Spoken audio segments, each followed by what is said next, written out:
Let's jump into problem 6.3a. This looks at warranties, and it introduces the concept and distinguishes between assurance warranties.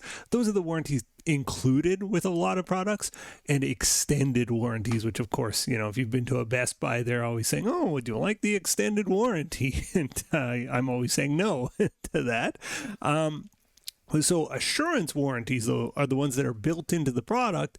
And from an accounting standpoint, as a performance obligation, we consider it packed in with the product. They're not separable. You can't say, oh, I'd like it without the warranty. You can't do that with an assurance warranty. And so the accounting treatment of the assurance warranty and the extended warranty are not surprisingly different.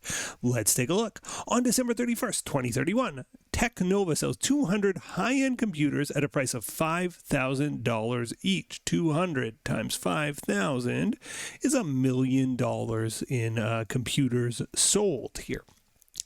Their cost of goods is $3,000 per computer, so that's 60%. It's $600,000 in COGS there. The company provides a standard 1-year warranty on all computers sold. That is our assurance warranty, standard warranty. The estimated cost of service on these 200 computers is estimated to be $15,000 in the upcoming year.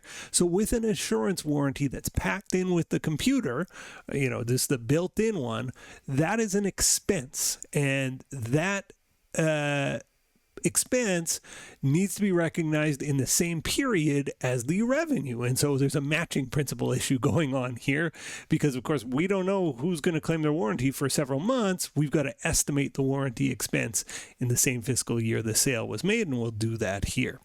The estimated cost of service of 200 computers is $1,500 for the coming year. Some customers get the extended warranty at an additional cost. Okay, this is a separate performance obligation, and we're going to do this. Adds 3 extra years of warranty coverage. 20 customers purchased this for $500 each. 20 times 500 is $10,000 of extended warranties got sold on the product. It says do journal entries. Okay, so journal entries here. Let's figure out what cash changed hands. Let's assume the customers pay cash here. So we're going to debit cash for $1 million for the just the sale of the computers on December 31st, 2031. We're going to credit sales rev for $1 million. If I've delivered the computers, I have earned that $1 million in revenue. I debit cost of goods sold, $600,000. And I credit my computer inventory, $600,000. Okay, well, what about the other $10,000 in cash I got? Well, let's do that now. So the extended warranty, customers at the same time, some of them gave me extra money. My sales rep talked them into it, and I debit cash for that $10,000. Now, that money hasn't been earned because the warranty period hasn't even started yet, right? We go a whole year from now, and then the extended warranty kicks in. That's just money sitting in our pocket unearned. So we credit unearned warranty revenue, or unearned, actually I'm going to call it extended warranty. I'm running out of space here. Warranty rev. And we know that's a liability. We owe them a couple of years or 3 years of warranty service, and that hasn't even started yet. We owe them the year and the assurance warranty, and then 3 more years on top for the extended warranty. Okay, anything else? And the answer is yeah, there's one more thing. We've got this $15,000 of estimated service on our assurance warranty. That gets treated differently. It's not unearned revenue. It is an expense. It's an expense related to this sale.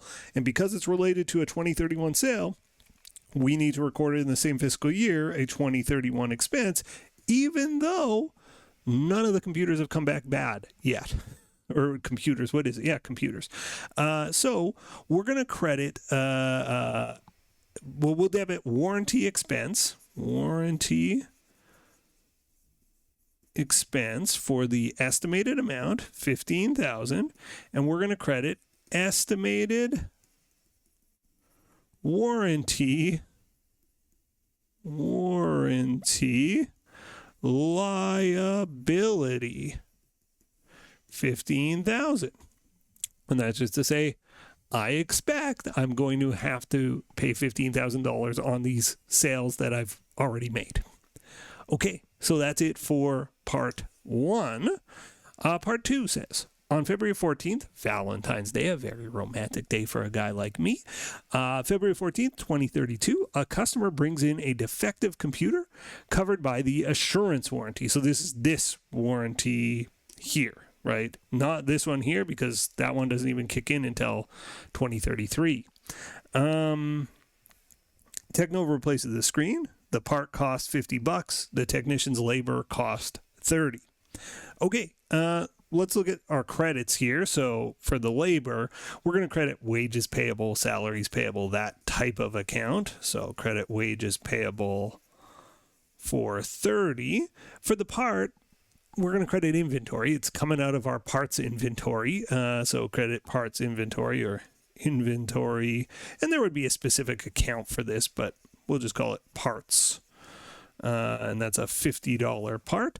If we had to order the part, we would debit inventory, credit cash, for the new part that we're buying from our parts supplier. But let's assume we just have it in our shop. Credit parts inventory, debit or credit wages payable. The $80 debit is to this account. We've said we estimate that we're going to have to service $15,000 worth of product under warranty. Well, now we've just serviced $80 worth of product. Debit estimated warranty liability because we're reducing our liability. That's $80 less in warranty service we expect to provide, or we've already provided 80 of the 15K, of our guess of 15K. Then there you go. And now each year, the company's going to, and I guess I should date this, Feb 14th, 2032. Each year, the company, when it makes its adjustment for the warranty, it's going to have to say, did I set up a big enough warranty liability last year? Do I need to make it larger this year and change their estimates as time goes on? It's a lot like allowance for doubtful accounts, where we're predicting the future. We're never going to get it right. It's never going to be exactly $15,000. And we just adjust our estimated warranty liability each year to try to be reasonable. Okay, we've solved 6-3A. As always, thank you so much for watching, and I'll see you in the next video. Bye for now. The next video in our series is right up here, and if you want a supercut of all of the videos in this series, that's the one down below.